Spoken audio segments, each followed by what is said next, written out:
Consider with me, friends, the close definitions between selfishness and sin. It starts way, way back, even before the Garden of Eden, where Satan was selfish. He was not content with being one of the greatest in the angelic uh, body, but he rebelled and took a third of heaven down with him, is what I've been taught.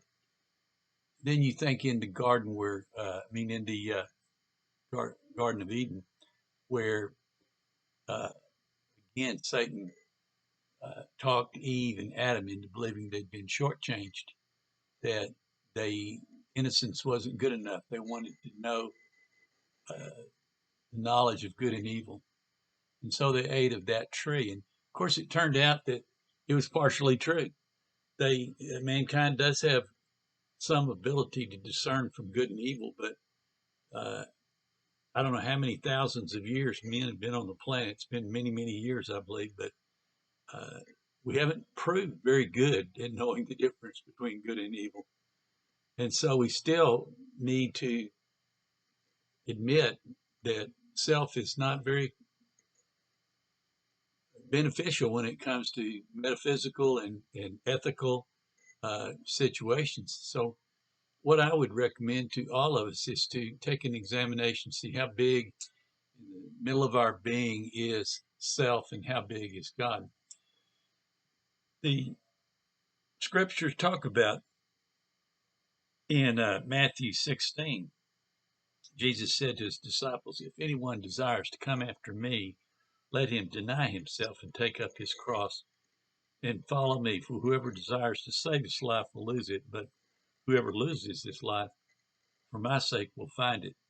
Now, I think what that's saying is take up your cross and follow me is talking about continually dying to self and living to God and letting him live in you and you in him.